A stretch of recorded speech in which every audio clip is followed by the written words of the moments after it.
मित्रांनो, तुम्हा सर्वांचं माझ्या YouTube चॅनलवर पुन्हा एकदा खूप खूप आणि मनापासून स्वागत आहे। आजच्या व्हिडिओमध्ये आपण बघूया सरकारी कर्मचाऱ्यांसाठी मोठा आदेश जारी। आता खात्यात पगार वाढून येणार आहे। व्हिडिओला सुरुवात करण्या अगोदर तुम्हाला एक विनंती, चॅनलवर पहिल्यांदाच भेट देत असाल तर चॅनलला सबस्क्राइब करा आणि व्हिडिओला एक लाईक करायला विसरू नका। चला तर मग सुरू करूया आजच्या व्हिडिओला। केंद्र सरकारपासून ते देशातील राज्य सरकारपर्यंत विविध विभाग आणि मंत्रालयामध्ये काम करणाऱ्या सरकारी कर्मचाऱ्यांना सरकार एकापाठोपाठ एक भेटवस्तू देत असतानाच या राज्यातील सुमारे 7.50 लाख सरकारी कर्मचाऱ्यांना सरकारने एक महत्त्वाची खुश खबर दिली आहे। त्यामुळे या सरकारी कर्मचाऱ्यांच्या आणि त्यांच्या कुटुंबियांच्या चेहऱ्यावर हास्य फुलले आहे।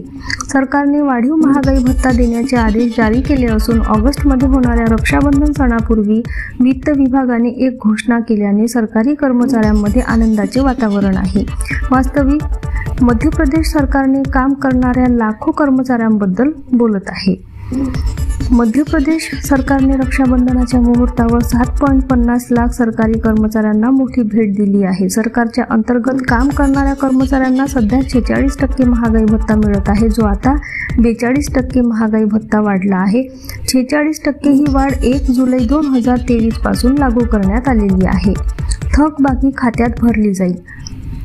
बातमीत उघड झालेल्या माहितीनुसार जुलै 2023 ते फेब्रुवारी 2024 पर्यंत 4% भत्त्याची थकबाकी 3 समान हप्त्यांमध्ये दिली जाईल। कर्मचाऱ्यांच्या सोयीसाठी वित्त विभागाने थकबाकीची रक्कम उपलब्ध करून दिली असून त्यामुळे लवकरच कर्मचाऱ्यांच्या बँक खात्यात पैसे येणार आहेत।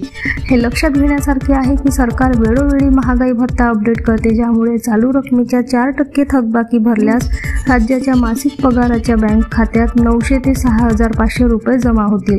कर्मचारी तर तोच 2 महिन्यांचा हप्ता मिळाल्यानंतर 1240 ते 16000 रुपये नफा होईल। 3 महिन्याची थकबाकी मिळाल्यावर ही रक्कम 1860 ते 24000 रुपयापर्यंत असेल। धन्यवाद।